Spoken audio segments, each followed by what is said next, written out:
because my story exploded in the press and I was just kind of bouncing from interview to photo shoot to TV taping. And I was like, I had fresh scars across my chest from cancer and my mother was gone. And I was so confused. I remember I was sitting on my couch and I felt like I was about to fall off the planet. I really felt like I had to get off the couch and hold on to the ground. Like I said, in 2012, I was still a very different person where I was trying to hold it together and seem okay. Your body is like, no, you're not.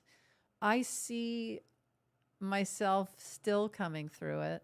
And I think whatever the stages of grief are, that's great. And I appreciate the research and education and however people came up with that.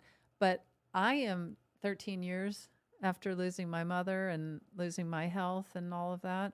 And I feel like I can still have moments where I'm like, oh my God, I'm still getting up off the floor and like dusting my pants off. Like I didn't realize that affected me.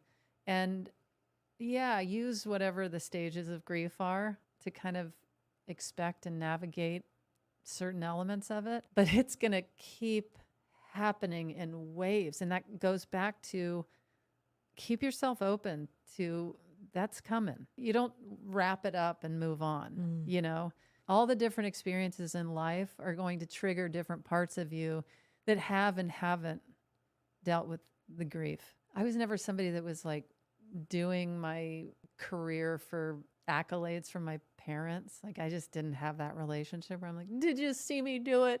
Yeah, I'm on top of the world. You know, and I don't have that in me. People would be like, oh, are you sad your mother didn't see your nomination for this or that? I'm like, my mother, like, I don't care about that. Like my mother, I would love for my mother to meet my wife and my kids, you know? Yeah. So grief comes through all of those moments, the good and the bad, but it's just always going to be there. But it's also a superpower. Just your compassion, your sensitivity, your openness and awareness. And there is that side of grief that it's bittersweet, you know, but it's always there, pops up, and you're like, oh, I guess I still need to deal with that. And I'm thankful for those windows to open and remind me that I haven't looked at that in a while. What do you do when you look at it? Well, it depends on what it is. Sometimes it's really heavy and I go, all right, I got to set aside a weekend to like really take some time, explore, or talk to Stephanie, or, you know, I'll take notes of, you know, things I want to talk to my therapist about. I try not to ignore that stuff. I think of my brain as an attic, and I don't ever want to walk up into that attic and pick up a box and go, dust it off and go, what is this? You know, I want a clean attic. I want to go up there and be like, yeah, how impressed are you when you see a clean attic? Yeah.